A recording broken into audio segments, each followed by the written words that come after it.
1694년 5월 7일 스페인의 북부도시 코르나 인근 해상에 4척의 영국 사략선이 정박 중입니다.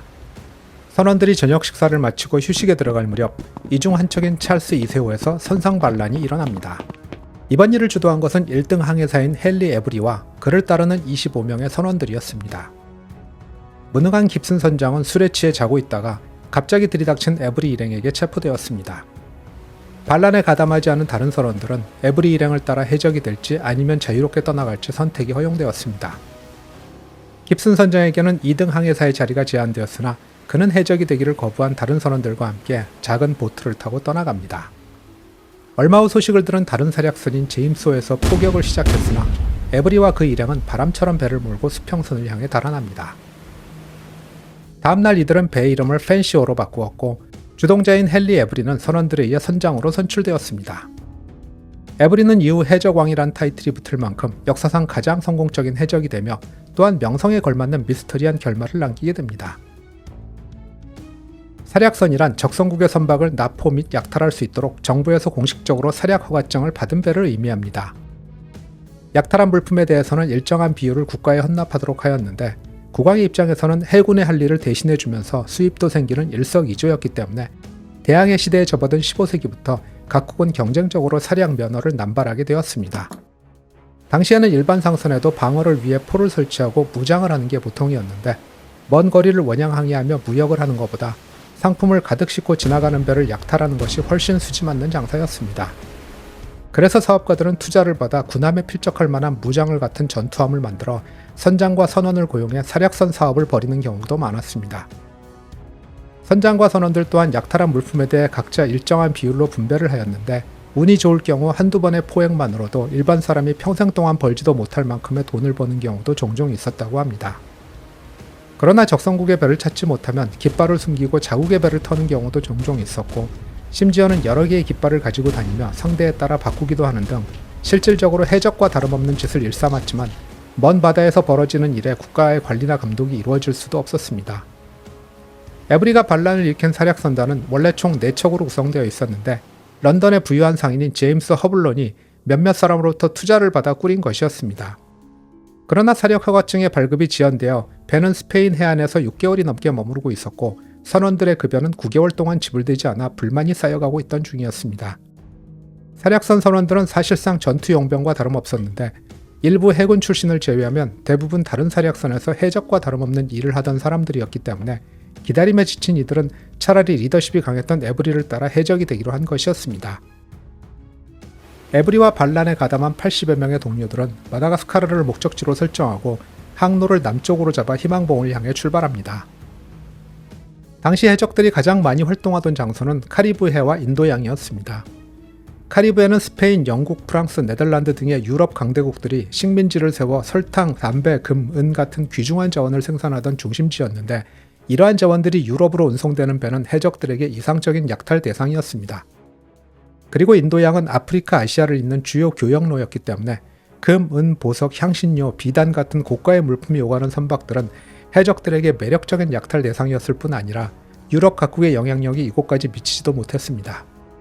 때문에 인도양의 마다가스카르는 해적들에게 이상적이고 안전한 거점이 되어 있었습니다. 한 달 정도를 항해했을 무렵 배는 아프리카 서부 케이프 베르데를 지나고 있었습니다. 이때 영국 성선 3척을 발견하고 첫 번째 약탈을 시도합니다. 상대는 3척이었지만 에브리는 가볍게 제압하고 식량과 물자를 빼앗았으며 상선에 타고 있던 9명이 추가로 에브리 일행에 합류합니다. 이 당시 해적들에게는 나름의 규칙이 있었는데요. 시대와 해적에 따라 다양한 규칙이 있었지만 공통적인 몇 가지만 소개해드리면 첫째, 약탈한 물품은 모든 사람들이 똑같이 분배했습니다. 다만 선장, 쿼터마스터 및 항해사는 2~3배를 받을 수 있었습니다. 둘째, 전투 중 부상을 입거나 장애가 생긴 경우 추가 보상을 받았습니다. 또한 전투에서 특별한 공을 세운 사람은 추가 몫이 주어졌습니다. 쿼터마스터는 약탈한 물품을 분배하는 역할을 맡았고 또한 선원을 대표하여 선장이 부당한 명령을 내리지 않도록 견제하는 역할도 했습니다. 또한 배의 유지보수, 식량 구매, 무기 조달을 위한 공동기금을 관리하는 역할도 담당했습니다. 셋째, 선장과 쿼터마스터는 선원들의 선거에 의해 다수결로 선출되었으며 또한 언제라도 투표를 통해 해임될 수도 있었습니다. 의외로 상당히 민주적이었다고 합니다. 에브리와 선원들은 아프리카 서안을 따라 계속 내려갔습니다. 배가 번행만에 비오코 근처를 지날 무렵 폭풍우를 만났고 배의 일부가 파손됩니다. 에브리는 배에 파손된 상부 구조물을 제거했는데 이로 인해 경량화된 펜시오는 대서양을 항해하던 선박 중 가장 빠른 속도를 자랑하는 선박 중 하나가 되었습니다. 제가 이 채널을 운영하는 이유는 우리처럼 평범하게 태어났지만 특별한 삶을 살았던 역사 속 인물들의 이야기를 전하는 것이 너무나 즐겁기 때문입니다. 여러분의 관심과 응원 덕분에 이번 이야기는 서프샤크 VPN의 후원을 받아 제작할 수 있었습니다. 제가 더 나은 영상을 만들 수 있도록 잠시만 광고를 시청해주시면 감사하겠습니다. 혹시 아셨나요? 한국에서 넷플릭스를 이용하면 해리포터가 검색되지 않습니다. 하지만 서프샤크 VPN을 사용하면 클릭 한 번으로 해리포터는 물론 한국에서 볼 수 없는 전 세계 다양한 컨텐츠에 접근할 수 있습니다. VPN은 가설사설망으로 내가 접속하는 국가의 IP를 우회할 수 있게 도와주기 때문인데요. 넷플릭스뿐만이 아니라 훌루, 디즈니 플러스 같은 다른 스트리밍 서비스도 마찬가지고요. 게다가 많은 온라인 쇼핑몰이 접속 국가에 따라 가격을 다르게 책정하는데 서프샤크 VPN을 이용하면 가장 유리한 가격으로 쇼핑할 수도 있습니다. 무엇보다 중요한 건 서프샤크 VPN이 여러분의 개인정보와 온라인 활동을 안전하게 보호한다는 점입니다. VPN을 통해 여러분의 IP는 철저히 숨겨지고 데이터는 강력한 암호로 보호되기 때문에 공공장소에서도 안심하고 인터넷을 이용할 수 있습니다. 제가 서프샤크 VPN을 선택한 이유는 VPN 기능의 모든 장점을 갖추면서도 가격이 가장 합리적이고 하나의 계정으로 기기 접속이 무제한 가능하기 때문입니다. 관심 있으신 분들은 제 전용 링크 surfshark.com/factfiles에서 서프샤크에서만 가능한 최저가에 추가 4개월 무료 혜택을 누릴 수 있습니다. 만약 마음에 들지 않으신다면 한 달 안에 취소하면 100% 환불도 보장된다고 하니 이 기회에 꼭 한번 이용해 보시기를 추천드립니다. 1694년 10월, 에브리는 프린시페 섬 근처에서 덴마크 사력선 2척을 추가로 납포하고 상당한 양의 상아와 금을 빼앗았습니다. 그리고 17명의 덴마크인을 선원으로 추가하게 됩니다. 몇 달간의 항해 끝에 에브리와 그의 선원들은 희망봉을 돌아 1695년 초 마다가스카르에 도착했습니다. 그곳에서 승무원들은 충분한 휴식을 취하며 식량과 물자를 보충했습니다. 열대의 아름다운 섬에서 몇 달을 머문 뒤 그들은 근처를 지나던 프랑스 해적선 한 척을 발견하고 공격했습니다. 이 과정에서 프랑스 배에 타고 있던 40여 명의 선원이 펜시오에 합류하게 되었고 이제 펜시오의 총 선원 수는 150명을 넘어섰습니다. 1695년 헨리 에브리는 인도 함대를 노리기 위해 화산섬 페림을 향해 항해를 떠났습니다. 당시 인도 함대는 아시아뿐 아니라 어쩌면 전 세계에서 가장 부유한 보물을 실은 함대로 알려져 있었습니다. 이 함대를 성공적으로 약탈한다면 역사상 최대의 금액이 될 것이 분명했습니다. 에브리가 카리브해가 아닌 인도양을 선택한 것은 이 때문이었다고 생각됩니다. 1695년 8월, 에브리의 펜시오는 오늘날 홍해 아덴만의 입구인 바벨 만데브 해협에 도착했으며 그곳에서 5척의 다른 해적선과 합류했습니다. 이들 선박의 선장은 각각 토마스 튜, 조셉 파로, 리처드 원트, 윌리엄 메이즈 그리고 토마스 웨이크였습니다. 이로써 에브리는 총 440명 이상의 병력을 가진 6척의 해적 함대를 이끄는 제독으로 선출되었습니다. 얼마 지나지 않아 25척으로 구성된 무굴 제국의 호송대가 발견되었습니다. 이 함대에는 1600톤급 거대 선박인 간지 사와이와 3200톤급 호위함 페이트 무하마드가 포함되어 있었습니다. 두 배는 각각 80문 이상의 대포와 수백 명의 무슬림 전사로 무장된 강력한 전투선이었습니다. 무굴 함대는 밤의 어둠 속에서 해적들을 피해 항로를 벗어났지만 에브리와 그의 해적들은 곧바로 추격을 시작했습니다. 먼저 페이트 무하마드가 붙잡혔고 이 배에서 5-6만 파운드 상당의 보물을 약탈했지만 대규모 해적 선단에게 그리 만족스러운 양은 아니었습니다. 그 후 에브리는 간지 사와이를 추격해서 공격했습니다. 간지 사와이는 1100명의 승무원과 강력한 무기로 무장한 거대한 배였지만 결국 2-3시간의 치열한 백병전 끝에 해적들에게 항복했습니다.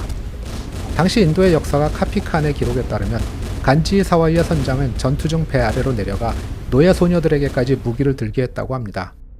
카피칸은 배에는 전투원과 무기가 넘쳐났지만 선장이 비겁해서 패했다라고 기록하며 무능한 선장에게 책임을 돌렸습니다. 승리를 거둔 해적들은 이후 며칠 동안 포로들에게 고문과 폭력을 자행하며 숨겨진 보물을 모두 빼앗았습니다. 생존자들은 에브리의 펜시오로 옮겨졌습니다. 일부 기록에 따르면 에브리는 이 배에서 보석보다 더 귀중한 것을 발견했다고 전해지는데 이것이 무엇인지 알려진 바는 없고 단지 무굴 황제 아우랑제부의 딸이나 손녀로 추정되지만 이를 확증할 증거는 없습니다. 무굴 함대 중 가장 큰 배였던 간지 사와이에서 약탈한 보물만 약 30만에서 60만 파운드로 추정되며 금화와 은화만 해도 50만 개가 넘었다고 합니다. 이는 해적 역사상 최대의 약탈로 기록됩니다. 에브리와 그의 해적들은 무굴 제국의 보물을 나누었습니다. 일부 기록에 따르면 에브리가 다른 선장들에게 보물을 맡기도록 설득한 후 이를 독차지하고 밤중에 몰래 도망쳤다고도 전하지만 이는 신뢰도가 낮은 찰스 존슨의 해적들의 일반 역사에서 나온 이야기로 사실일 가능성은 낮습니다. 보다 신뢰할 수 있는 기록에 따르면 전투에 가담하지 않았던 포츠머스 어드벤처를 제외한 나머지 선원들이 보물을 공정하게 분배했으며 변조된 동전을 둘러싸고 약간의 갈등이 있었습니다. 이는 중요하지 않은 얘기니 생략하겠습니다. 이후 선단은 해체되어 각자의 길을 떠났습니다. 무굴 황제 아우랑제부의 보물선 약탈은 인도에서의 영국 무역 자체를 위협했습니다. 실제로 영국 동인도 회사의 연간 수입은 1684년 80만 파운드에서 1695년에는 단 3만 파운드로 급감합니다. 보물선 약탈 소식이 전해지자 무굴 제독의 지역 총독 이티마드 칸은 즉시 수라트에 거주하는 영국인들을 체포하고 감시했습니다. 이는 약탈에 대한 처벌의 의미도 있었지만 분노한 현지 주민들의 폭동으로부터 영국인들을 보호하기 위한 조치이기도 했습니다. 한편 경노한 황제 아우랑제부는 영국 동인도 회사가 운영하던 4개의 공장을 폐쇄하고 그 직원들을 투옥했습니다. 사태를 진정시키기 위해 영국 동인도 회사는 모든 재정적 보상을 약속했고 영국 의회는 해적들을 인류의 적으로 선언했습니다. 영국 정부는 에브리의 체포를 위해 500파운드의 현상금을 걸었으며 에브리의 행방을 신고하는 해적에게는 사면을 약속했습니다. 이후 동인도 회사는 현상금을 1000파운드로 2배 늘렸고 역사상 처음으로 전 세계적인 수배령이 내려졌습니다. 1696년 3월 에브리의 해적선 펜시는 바하마 엘루테라 근처의 로열 아일랜드에 도착했습니다. 에브리는 나소에 가서 당시 섬의 총독이었던 니콜러스 트롯에게 자신을 헨리 브리치먼이라고 소개하며 펜시오는 아프리카 해안을 항해하고 돌아왔고 승무원들이 육지에서 쉴 필요가 있다고 요청했습니다. 에브리는 자신들이 해적이란 사실은 숨기고 단지 동인도 회사의 무역 독점 규정을 위반했다고만 말했으며 펜시오를 항구에 들이도록 허락하고 자신들의 행방을 비밀로 유지한다면 총 860파운드의 뇌물을 제공하고 배 자체도 선물로 주겠다고 제안했습니다. 당시 나소는 강대국 간의 식민지 쟁탈 전쟁으로 인해 군사적 방어력이 매우 약화된 상황이었습니다. 주민수는 약 60-70명에 불과했는데 펜시오와 113명의 무장 선원들이 섬에 머물러 준다면 프랑스 공격으로부터 섬의 방어력을 크게 강화할 수 있으며 860파운드의 뇌물은 총독인 트롯의 1년 연봉 3배에 달하는 거액이었습니다. 그래서 에브리의 제안을 수락했고 배를 넘겨받았습니다.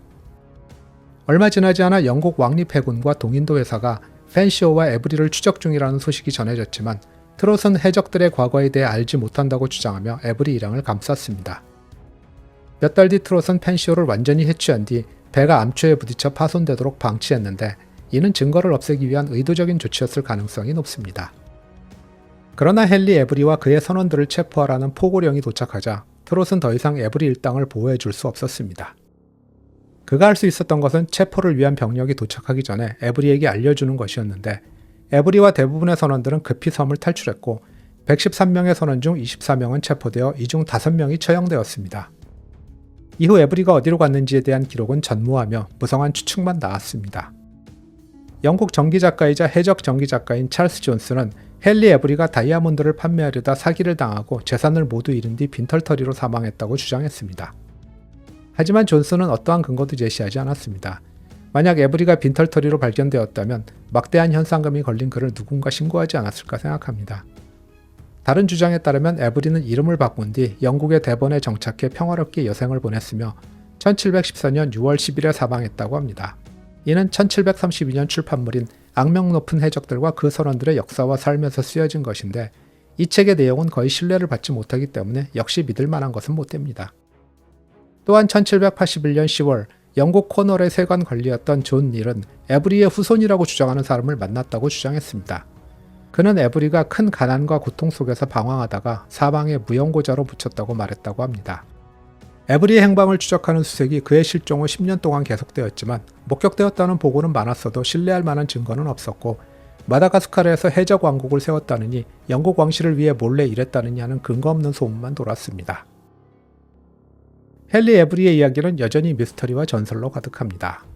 그는 해적 황금기의 아이콘으로 자리 잡으며 무굴 제국의 보물을 약탈한 뒤 사라진 그의 전설은 작가와 영화 제작자들에게 끝없는 영감을 주었습니다. 해적들의 일반 역사에서는 그를 대담한 모험가로 묘사했으며 그의 이름은 인기 게임인 어쌔신 크리드와 언차티드에도 등장하며 대중문화 속에서 여전히 살아 숨쉬고 있습니다. 현실 속에서 에브리는 과연 어떻게 생을 마감했을까요? 이름을 바꾸고 평온한 시골에서 은퇴했을까요? 아니면 마다가스카르에서 해적 왕국을 세웠을까요? 혹은 영국 왕실 스파이로 몰래 활동했는지도 모릅니다. 그의 행적은 사라졌지만 가장 성공한 해적은 잡히지 않는 해적이란 말을 증명하며 어쩌면 그의 후손들이 지금도 어딘가에서 그의 유산을 간직하며 살아가고 있을지도 모르겠네요. 여러분은 어떻게 생각하시나요? 댓글로 의견 남겨주시기 바랍니다. 시청해주셔서 대단히 감사합니다. 오늘도 편안한 하루 되시기를 바랍니다.